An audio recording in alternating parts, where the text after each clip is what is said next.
le centre d'analyse et de détection des tsunamis, le Pacific Tsunami Warning Center.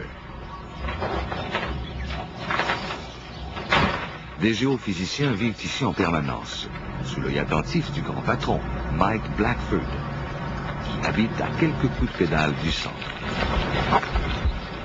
On sait aujourd'hui que les tsunamis, ce n'est pas une affaire de raz-de-marée, mais plutôt de glissement de terrain, d'éruptions volcaniques sous-marines et surtout de tremblements de terre.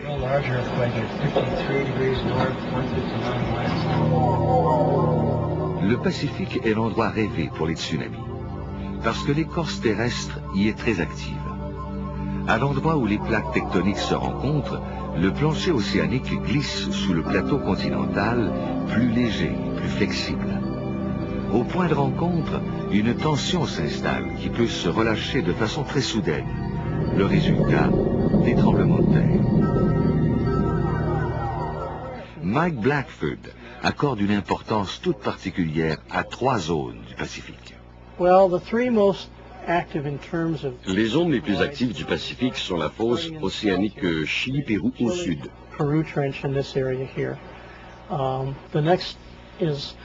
La fosse Alaska-Île ici. Et la fosse Kamtchatka-Kuril Japon.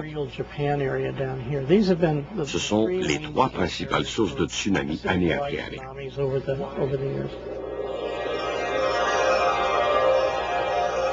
Lorsqu'un gros tremblement de terre se produit dans l'une de ces régions, il arrive que des milliers de kilomètres carrés de plancher océanique se soulèvent.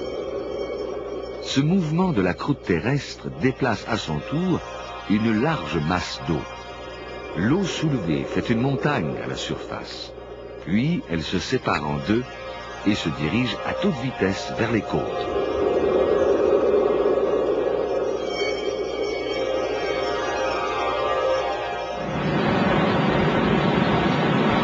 À la différence des vagues activées par le vent, dans le cas des ouragans par exemple, qui sont essentiellement un phénomène de surface, les tsunamis partent du plancher océanique lui-même.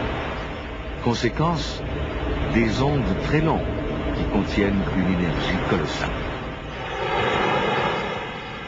Voilà pourquoi les tsunamis se transforment en vagues monstrueuses à leur arrivée sur le littoral.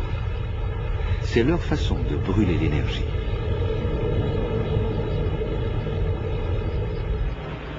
Dans un gros tsunami, la hauteur des vagues varie entre 5 et 10 mètres. 10 mètres, c'est la hauteur de cet édifice à 3 étages. Mais on a aussi vu des vagues aussi grandes que cet hôtel. On parle ici de 100 mètres de hauteur. Mais à quoi peuvent-elles bien ressembler, ces vagues? Le comportement des vagues varie selon le littoral. Une vague brisée, par exemple, peut retourner vers la mer et créer un repli. Si une autre vague arrive au même moment, il se développe parfois un mur d'eau, qui est pour certains typique d'un tsunami. Mais généralement, les vagues de tsunami inondent les côtes. Les murs d'eau sont très rares, même s'ils arrivent. Alors que les amateurs de surf se ravisent, les tsunamis n'offrent pas ces superbes vagues qui font des rouleaux majestueux. Autre caractéristique des tsunamis, la vitesse à laquelle ils voyagent.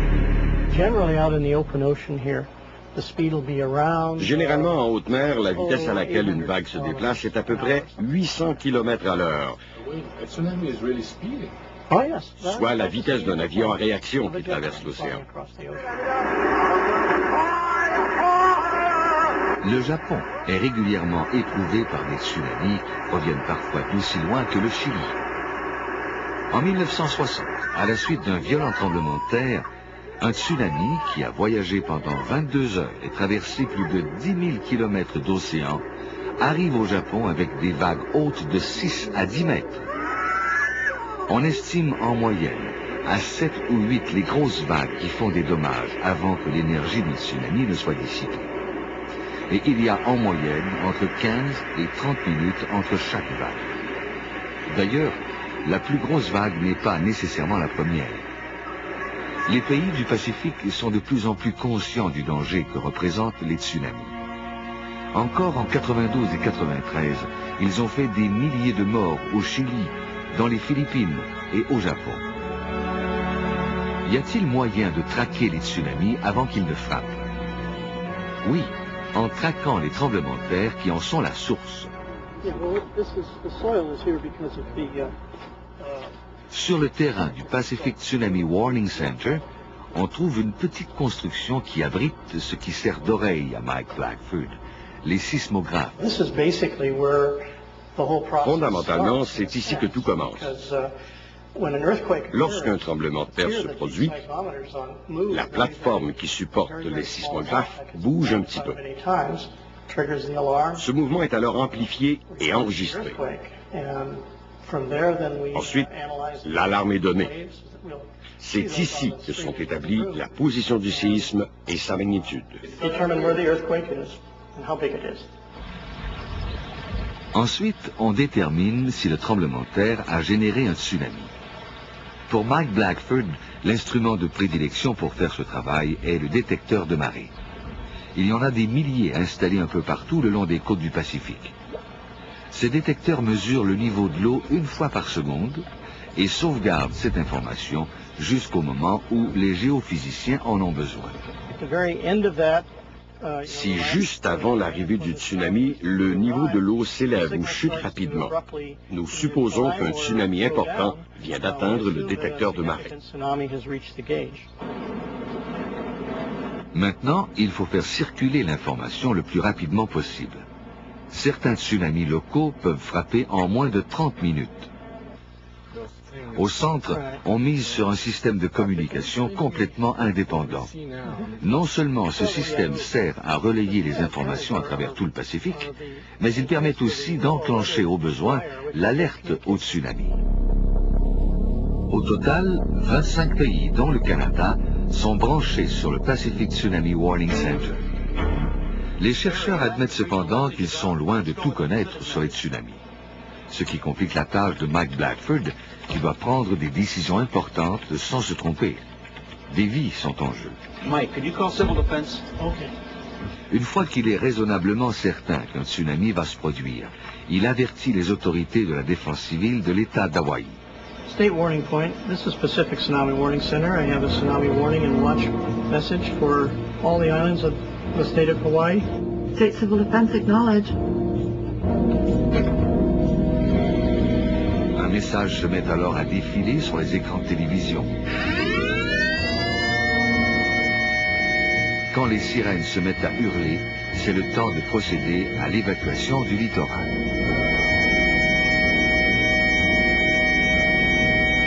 C'est ce qui est arrivé lors des alertes au tsunami de 86 et de 94. La facture s'est élevée à 60 millions de dollars américains en perte de revenus et en mouvement de population. Et les deux fois, les tsunamis étaient tout petits. La force d'un tremblement de terre ne génère pas toujours un gros tsunami. On ne sait pas encore vraiment pourquoi. On s'en rend compte, la tâche du directeur du Pacific Tsunami Warning Center n'est pas facile. Mike Blackford prendra sa retraite dans quelques mois. Bientôt, ce sera un autre qui donnera des entrevues à sa place et qui ne pourra pas les finir à cause de son téléavertisseur.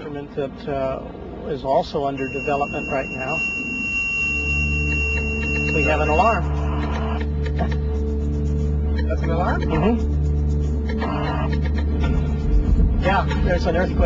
Oui, il y a un séisme quelque part, et mon équipe au centre doit présentement travailler à en déterminer la cause.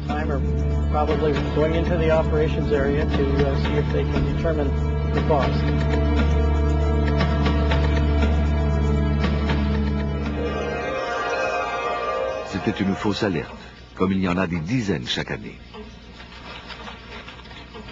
Patient, Mike Blackford continue sa vigile. Le prochain grand tsunami peut frapper dans 10 ans.